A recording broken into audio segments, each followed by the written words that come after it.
ஆண்டவராகிய இயேசு கிறிஸ்துவின் நாமத்தினால உங்கள் ஒவ்வொருவரையும் ஆசீர்வாதத்தின் நிகழ்ச்சியின் வாயிலாக சந்திப்பது நான் மிகுந்த மகிழ்ச்சி அடைகிறேன். ஆண்டவராகிய இயேசு கிறிஸ்து இந்த ஆசீர்வாதத்தின் நிகழ்ச்சியின் வாயிலாக உங்கள் ஒவ்வொருவரையும் அளவில்லாமல் ஆஸ்வதிப்பாராக. அநேகர் எனக்கு தொலைபேசியின் மூலமாக அழைத்து ஜெபிக்கும்படியாக நீங்கள் கேட்டுக்கொண்டு வருகிறீர்கள். உங்களுக்காக நான் ஜெபித்து கொண்டு வருகிறேன். அநேகர் வாட்ஸ்அப்பில் உங்களுடைய ஜெப குறிப்புகளை அனுப்பி கொண்டிருக்கிறார்கள். அவர்களுக்கும் நாங்கள் பதில் எழுதி அனுப்பி கொண்டிருக்கிறோம். கர்த்தர் ஒவ்வொருவருக்கும் அநேக அற்புதங்களை செய்து கொண்டு வருகிறார். உங்கள் வாழ்க்கையிலேயும் கர்த்தர் அற்புதங்களை செய்வார். இந்த ஆசீர்வாதத்தின் நிகழ்ச்சியின் மூலமாக கர்த்தர் உங்கள் வாழ்க்கையில மாபெரும் ஆசீர்வாதத்தை கொண்டு வந்து அவருடைய நாமத்தை அளவில்லாமல் உங்கள் வாழ்க்கையில மகிமைப்படுத்திக் கொள்வாராக. இன்றைக்கு உங்களோடு கூட பகிர்ந்து கொள்ளும்படிக்கு தெரிந்து கொண்ட வேத பகுதி சங்கீதம் 33 சங்கீதம் 12வது வசனத்தை நான் உங்களுக்காக வாசிக்க வேண்டும் என்று விரும்புகிறேன். கர்த்தரை தங்களுக்கு தெய்வமாக கொண்ட ஜாதியும் அவர் தமக்கு சுதந்திரமாக தெரிந்து கொண்ட ஜனமும் பாக்கியம் உள்ளது. பிரியமான கர்த்தருடைய பிள்ளைகளே, இந்த வாசித்த இந்த வேத பகுதியில் 2 ஸ்டேட்மெண்ட் வருகிறதை நம்மால் பார்க்க முடிகிறது. ஒன்று, கர்த்தரை தங்கள் வாழ்க்கையில தெய்வமாக, சொந்தமாக, இரட்சகராக ஏற்றுக்கொண்டிருக்கிற ஒரு மக்களை குறித்து தான் சொல்லப்படுகிற ஒரு வார்த்தை. இரண்டாவதாக, கர்த்தர் தம்முடைய பிள்ளையா இருக்கும்படிக்கு மக்களை தெரிந்து கொள்கிறார், அவர்களை குறித்து சொல்லுகிற வார்த்தையாக இருக்கிறது. தேவனால் நாம் தெரிந்து கொள்ளப்பட்டாலும் சரி, நாம் தேவனை தெரிந்து கொண்டாலும் சரி, ஆண்டவராகிய இயேசு கிறிஸ்துவை நமது உள்ளத்தில் சொந்த இரட்சகராக, தகப்பனாக, ஆண்டவராக, கடவுளாக, மீட்பதாக நம் உள்ளத்தில் இயேசுவை ஏற்றுக்கொண்டு அவருக்காக நாம் வாழ்வோம் என்று சொன்னால், அவருக்காக நாம் சாட்சிகளாக இருப்போம் என்று சொன்னால், ஆண்டவராகிய இயேசு கிறிஸ்து நம்மை நிச்சயம் ஆசீர்வதிப்பார். இந்த வாசித்த இந்த வேத பகுதியில பாக்கியம் உள்ளது என்ற வார்த்தை வருகிறது. பாக்கியம் உள்ளது என்ற வார்த்தைக்கு ஆங்கிலத்தில் blessed என்று சொல்லப்படுகிறது. blessed என்று சொன்னால் ஆசீர்வதிக்கப்பட்டவர்கள் என்று அர்த்தமாக இருக்கிறது. ஆம் கர்த்தருடைய பிள்ளைகளே, ஆண்டவராகிய தேவன் அவருடைய பிள்ளைகளாகிய நம் ஒவ்வொருவரையும் ஆசீர்வதிக்க வேண்டும் என்று விரும்புகிறார். காரணம், அவர் ஆசீர்வாதத்தின் தேவனாய் இருக்கிறார், ஏராளம் தாராளத்தின் தேவனாய் இருக்கிறார், போதுமானதுக்கு அதிகமாய் கொடுக்கிற தேவனாய் இருக்கிறபடினால நன்மையான எந்த ஈவும் பூர்ணமான எந்த வரமும் பரத்திலிருந்து உண்டாகி ஜோதிகள் பிதாவினிடத்திலிருந்து இறங்கி வருகிறது வார்த்தை சொல்லுகிறது போல நன்மையான காரியங்களை, ஆசீர்வாதமான காரியங்களை உங்கள் வாழ்க்கையில கொடுத்து உங்களை அவர் பரிபூர்ண ஆசீர்வாதத்தினால் உங்களை ஆசீர்வதித்து தமது வல்லமையை விளங்க பண்ணுவாராக. சங்கீதம் 115 சங்கீதம் 11 சொல்லுகிறது, நீங்கள் கர்த்தராலே ஆசீர்வதிக்கப்பட்டவர்கள் சொல்லி. பாருங்க கர்த்தருடைய பிள்ளைகளே, கர்த்தருடைய வார்த்தை நம் ஒவ்வொருவரையும் பார்த்து சொல்லுகிறது, நீங்கள் ஆசீர்வதிக்கப்பட்டவர்கள். ஆசீர்வதிக்கப்பட்டவர்கள் என்றால் என்ன? ஒரு குறைவும் இல்லாதவர்கள், வெற்றியுள்ள வாழ்க்கை வாழுகிறவர்கள், சுகமுள்ள வாழ்க்கை வாழுகிறவர்கள், ஆரோக்கியமாக இருக்கிறவர்கள், தேவன் வைத்திருக்கிற திட்டத்தையும் நோக்கத்தையும் தரிசனத்தையும் அவங்க வாழ்க்கையில நிறைவேற்றி தேவனுக்கு கனிகளை கொடுக்கிறவர்கள் தான் ஆசீர்வதிக்கப்பட்டவர்கள் என்று என் வேதம் சொல்லுகிறது. ஆசீர்வதிக்கப்பட்டவர்கள் என்றால் தேவனுடைய பாதுகாப்பை கொண்டவர்கள், ஆசீர்வதிக்கப்பட்டவர்கள் என்றால் தேவனுடைய துணையை பெற்றவர்கள், ஆசீர்வதிக்கப்பட்டவர்கள் என்றால் தேவன் அவர்களுக்காகவே இருக்கிறார் என்பதை அறிந்து கொண்டவர்கள், தெரிந்து கொண்டவர்கள் என்று சொல்லி என் வேதம் சொல்லுகிறது. கர்த்தருடைய பிள்ளைகளை, இந்த நிகழ்ச்சியை பார்த்து கொண்டிருக்கிற உங்கள் ஒவ்வொருவரையும் ஆசீர்வதிக்க வேண்டும் என்று ஆண்டவர் விரும்புகிறார். நீங்கள் சுகமா இருக்க வேண்டும் என்று விரும்புகிறார். நீங்கள் பலனா இருக்க வேண்டும் என்று விரும்புகிறார். நீங்கள் செய்கிற எல்லா வேலைகளிலேயும் உங்களுக்கு பாக்கியத்தை கொடுக்க வேண்டும் என்று விரும்புகிறார். கர்த்தருடைய பிள்ளைகளை, நாம் நம்முடைய வாழ்க்கையில நாம் படுகிற எல்லா பிரயாசங்களும், நாம் எடுக்கிற எல்லா முயற்சிகளும் ஒரு நோக்கத்தை நோக்கி போய்கொண்டிருக்கிறது. அந்த நோக்கம் என்னவென்று சொன்னால், இந்த பூமியில நான் வாழ்கிற வாழ்க்கை நல்ல வாழ்க்கையாக இருக்க வேண்டும், சுகமுள்ள வாழ்க்கையாக இருக்க வேண்டும், வெற்றியுள்ள வாழ்க்கையாக இருக்க வேண்டும், நிம்மதி நிறைந்த வாழ்க்கையாக இருக்க வேண்டும், எந்த ஒரு பிரச்சனை இல்லாத வாழ்க்கையாக இருக்க வேண்டும், கண்ணீர் இல்லாத வாழ்க்கையாக இருக்க வேண்டும், கவலை இல்லாமல் வாழ்க்கையாக இருக்க வேண்டும், துக்கம் இல்லாத வாழ்க்கையாக இருக்க வேண்டும் என்று சொல்லி நாம் ஒவ்வொரு நாளும் வாழ்ந்து கொண்டிருக்கிறோம். ஆகவே நாம் வாழ்கிற இந்த வாழ்க்கையை ஆசீர்வாதமாய் சுகமாய் மாற்றி தருகிற தேவன் நம்மோடு கூட இருக்கிறார், உங்களோடு கூட இருக்கிறார். அந்த ஆண்டவராகிய இயேசு கிறிஸ்து உங்களை அதிகமாய் நேசிக்கிறார். பிரியமானவர்களே, என் வேதம் சொல்லுகிறது அவருடைய பிள்ளைகளாகிய நாம் ஆசீர்வாதமாய் இருக்க வேண்டும் என்று சொல்லி ஆண்டவராகிய இயேசு கிறிஸ்து விரும்புகிறார். அப்போ தேவன் விரும்புகிற ஆசீர்வாதமான வாழ்க்கையை இந்த பூமியில தேவனுடைய பிள்ளைகளாகிய நாம் வாழ வேண்டும் என்று சொன்னால் நாம் செய்ய வேண்டிய காரியங்களை இந்த நிகழ்ச்சியின் வாயிலாக உங்களோடு கூட பகிர்ந்து கொள்ள வேண்டும் என்று நான் விரும்புகிறேன். சங்கீதம் 2ஆம் சங்கீதம் 12வது வசனத்தை நான் உங்களுக்காக நான் வாசிக்கிறேன். சங்கீதம் 2ஆம் சங்கீதம் 12வது வசனம். குமாரன் கோபம் கொள்ளாமலும் நீங்கள் வழியில அழியாமலும் இருக்கும்படிக்கு அவரை முத்தஞ்செய்யுங்கள். கொஞ்ச காலத்திலே அவருடைய கோபம் பற்றி எரியும். அவரை அண்டிக் கொள்ளுகிற யாவரும் பாக்கியவான்கள். இந்த சங்கீதம் 2ஆம் சங்கீதம் 12வது வசனத்தில் வாசித்த இந்த வார்த்தை சொல்லுகிறது, அவரை அண்டிக் கொள்ளுகிற யாவரும் பாக்கியவான்கள். அவர் என்று சொன்னால் யாரு? அவர்தான் ஆண்டவராகிய இயேசு கிறிஸ்து. ஆண்டவராகிய இயேசு கிறிஸ்துவை அண்டிக் கொள்ளுகிற யாவரும் பாக்கியவான்கள். ஆண்டவராகிய இயேசு கிறிஸ்துவை அண்டிக் கொள்ளுகிற யாவரும் ஆசீர்வதிக்கப்பட்டவர்கள் என்று சொல்லி என் வேதம் சொல்லுகிறது. பிரியமானவர்களே, இந்த அண்டிக் கொள்ளுகிறவர்கள் என்ற அந்த வார்த்தைக்கு என்ன அர்த்தம் என்று சொல்லி நம்ம பார்க்கும்போது, அந்த வார்த்தைக்கு ஆங்கிலத்தில் ரெஃப்யூஜ் என்று சொல்லுகிறார்கள். ரெஃப்யூஜ் என்று சொன்னால் அடைக்கலமாய் ஆண்டவர் இருக்கிறார். அப்போ ஆண்டவராகிய இயேசு கிறிஸ்துவை தங்கள் வாழ்க்கையில அடைக்கலமாய் கொண்டிருக்கிற ஜனங்கள் யாவரும் ஆசீர்வதிக்கப்பட்டவர்கள் என்று சொல்லி என் வேதம் சொல்லுகிறது.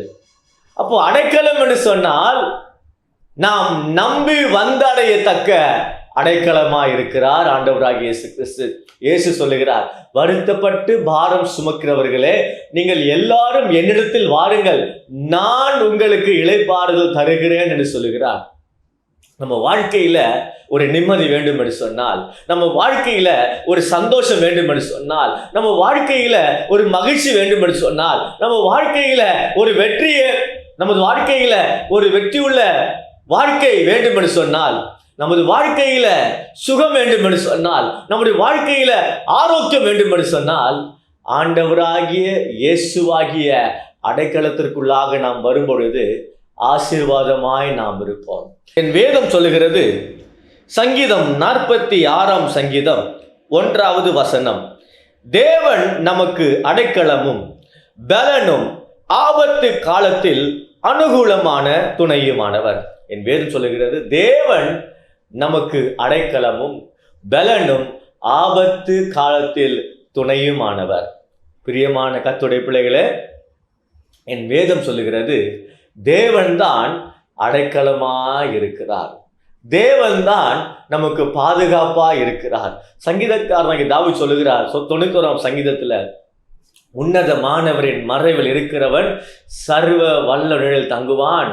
நான் கர்த்தரை நோக்கி, நீர் என் அடைக்கலம், என் கோட்டை, நான் நம்பி இருக்கிறவர் என்று சொல்லுவேன் என்று சொல்லி சங்கீதக்காரனாகிய தாவீது சொல்லுகிறார்.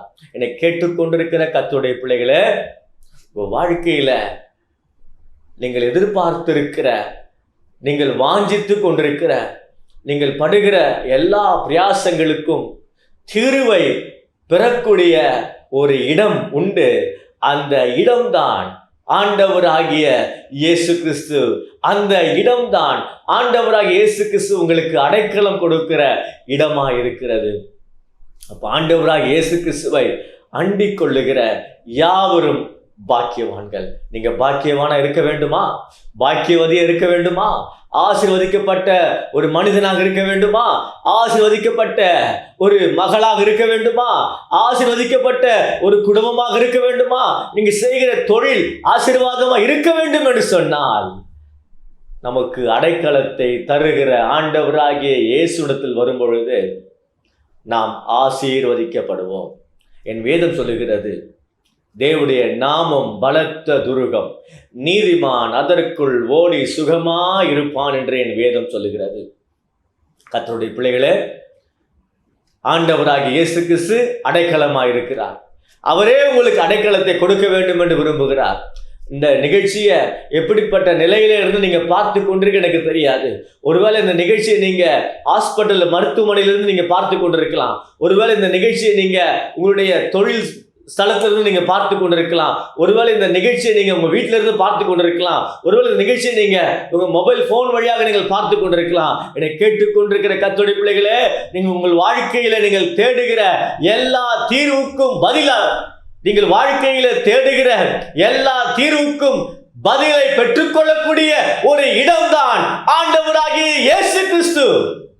அந்த ஆண்டவராகிய இயேசு கிறிஸ்து உங்க உள்ளத்துல சொந்த ரட்சகராக, தகப்பனாக, தெய்வமாக, கடவுளாக ஏற்றுக்கொண்டு உங்க வாழ்க்கையை இயேசு கிறிஸ்துவுக்கு நீங்க ஒப்பு கொடுக்கும் பொழுது உங்க வாழ்க்கை ஆண்டவராகிய இயேசு கிறிஸ்து ஆசீர்வதிப்பார். கர்த்தருடைய பிள்ளைகளை, இந்த பூமியில வாழ்கிற நாம் ஒவ்வொரு நாளும் ஜெபிக்கிற எல்லா ஜெபங்களிலேயும் ஆண்டவரே என்னை ஆசீர்வதியும், ஆண்டவரே இந்த நாளை நான் பார்க்கும்படி செய்த கிருபைக்காக உமக்கு நன்றி, இந்த நாளை ஆசீர்வதியும் என்று சொல்லி நாம் ஜெபிக்கிறோம் அல்லவா?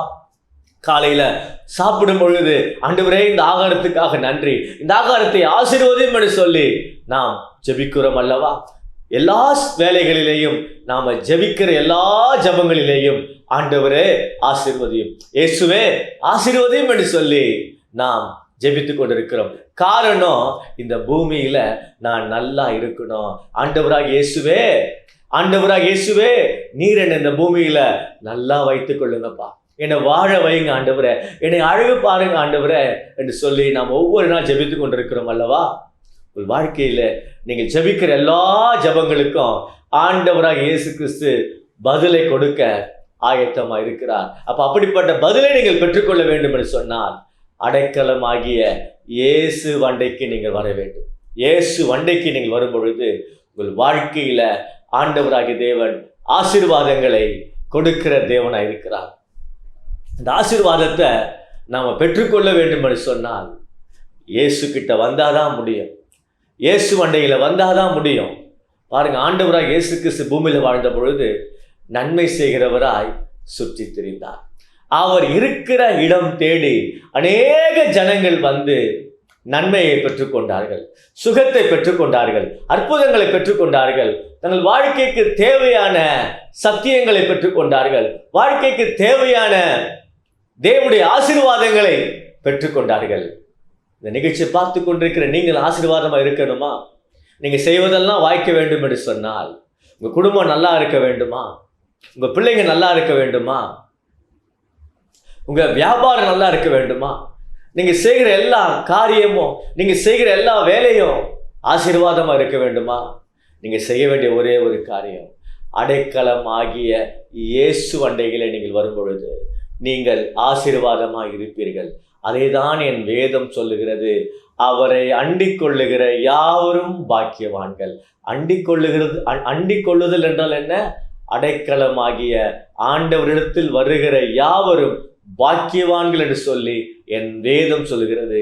இந்த நிகழ்ச்சி பார்த்து கொண்டிருக்கிற நீங்க இயேசு வண்டையில வந்து உங்க வாழ்க்கையில என்ன தேவை, உங்களுக்கு ஆண்டவர் என்ன செய்யணும், எது நடக்க வேண்டும், எது வாய்க்கணும், எது செழிக்கணும், வியாதியிலிருந்து சுகத்தை நான் பெற்றுக்கொள்ள வேண்டுமே என்று சொல்லி இந்த நிகழ்ச்சி ஆவலா நீங்கள் பார்த்து கொண்டிருக்கலாம். ஆனால் ஆண்டவர் உங்களுக்கு ஒரு வாய்ப்பை கொடுக்கிறார். பிரியமானவர்களே, நீங்கள் என்னிடத்தில் வாருங்கள், வருத்தப்பட்டு பாரம் சுமக்கிறவர்களே, நீங்கள் எல்லாரும் அடைக்கலமாகிய இயேசு வண்டையில வரும் பொழுது நிச்சயம் உங்கள் வாழ்க்கையில 100% பரிபூரண தேவனுடைய ஆசீர்வாதங்களை பார்ப்பீர்கள், சுதந்திரித்துக் கொள்வீர்கள், சுகமாக இருப்பீர்கள், நீங்கள் வாழ்ந்திருப்பீர்கள். என் தேவன் தம்முடைய ஐஸ்வர்யத்தின்படி உங்கள் குறைகளை எல்லாம் கிறிஸ்து இயேசுவுக்குள் மகிமையில நிறைவாக்குவாராக. உங்களுக்காக நான் ஜெபிக்கட்டும். அன்பின் பரலோக பிதாவே, இந்த நிகழ்ச்சியை பார்த்து கொண்டிருக்கிற ஒவ்வொரு சகோதரரையும் ஒவ்வொரு சகோதரிகளையும் ஆண்டவரே நீர் தனித்தனியாக பேர் பேராக ஆசீர்வதிக்கும்படிக்கு நான் ஜெபிக்கிறேன். கர்த்தரை தெய்வமாக கொண்ட ஜாதியும் அவர் தமக்கு சுதந்திரமாக தெரிந்து கொண்ட ஜனமும் பாக்கியம் உள்ளது. ஆசீர்வதிக்கப்பட்டவர்களான சத்தியத்தை ஆண்டவரே இந்த ஆசீர்வாதத்தின் நேரம் நிகழ்ச்சியின் வாயிலாக உங்கள் பிள்ளைகளோடு கூட அடிமை பகிர்ந்து கொள்ளும்படிக்கு நீ கொடுத்த இந்த ஸ்லாக்கியத்துக்காக பாக்கியத்துக்காக நான் துதிக்கிறேன், நம்ம ஸ்தோத்திரிக்கிறேன். ஆண்டவரே நாங்கள் ஆசீர்வாதமாக இருக்க வேண்டும் என்று சொன்னால், பாக்கியமுள்ள வாழ்க்கை வாழ வேண்டும் என்று சொன்னால் இயேசுவை அண்டிக் கொள்ள வேண்டும். அண்டிக் கொள்ளுதல் என்றால் அடைக்கலமாகிய இயேசு அண்டைக்கு வர வேண்டும் என்கிறதான இந்த சத்தியத்தை ஆண்டவரே இந்த தொலைக்காட்சியின் வாயிலாக ஆண்டவரே கர்த்தாவே நீர் பகிர்ந்து கொண்டு வருகிறபடியால் நாங்கள் துதிக்கிறோம், ஸ்தோத்திரிக்கிறோம். ஆண்டவரே இந்த நிகழ்ச்சியை பார்த்துக்க ஒவ்வொரு பிள்ளைகள் எப்படிப்பட்ட சூழ்நிலையில் எப்படிப்பட்ட நிலைமையிலிருந்து இந்த நிகழ்ச்சியை பார்த்து கொண்டிருக்கு எனக்கு தெரியாது. ஆனால் அவங்க ஆண்டவரே அவங்க பார்த்து கொண்டிருக்கிற இந்த நிகழ்ச்சியின் மூலம் ஆண்டவரே இந்த நிகழ்ச்சியின் வாயிலாக அவங்க வாழ்க்கையில் ஒரு தீர்வு வேண்டும், அற்புதம் வேண்டும், அதிசயம் நடக்க வேண்டும் என்று சொல்லி நிகழ்ச்சியை பார்த்து கொண்டிருக்கிறார்கள். ஆண்டவரே ஆகவே நீர் அடைக்கலமாகி இயேசு அவங்க வாழ்க்கையில் இங்கே கடந்து வந்து இயற்கைக்கு அப்பாற்பட்ட அற்புதங்களை செய்யும்படிக்கு நான் ஜெபிக்கிறேன். ஆண்டவரே உமக்கு நன்றி நன்றி நன்றி. ஆண்டவரே இந்த நிகழ்ச்சியை படுக்கையில் படுத்துக்கொண்டு பார்த்து கொண்டிருக்கிற ஆண்டவரே கர்த்தாவை யாரெல்லாம் பார்த்து கொண்டிருக்கிறார்களோ ஒவ்வொரு வாழ்க்கையிலையும் ஆண்டவரே சுகத்தை கொடுக்கும்படிக்கு நான் ஜெபிக்கிறேன். இந்த ஆசீர்வாதத்தின் நேரம் அவங்க வாழ்க்கையில் ஒரு பெரிய ஆசீர்வாதத்தை கொண்டு வரும்படிக்கு ஜெபிக்கிறேன், சுகத்தை கொண்டு வரும்படிக்கு ஜெபிக்கிறேன், பலனை கொண்டு வரும்படிக்கு ஜெபிக்கிறேன். ஆண்டவரே எல்லாரும் கருத்துல ஒப்பு கொடுக்கிறோம், ஆசீர்வதிங்க. எல்லா துதிகன மகிமை ஒருவருக்கே செலுத்துகிறோம். இயேசுவின் மூலம் ஜெபிக்கிறோம் நல்ல பிதாவே.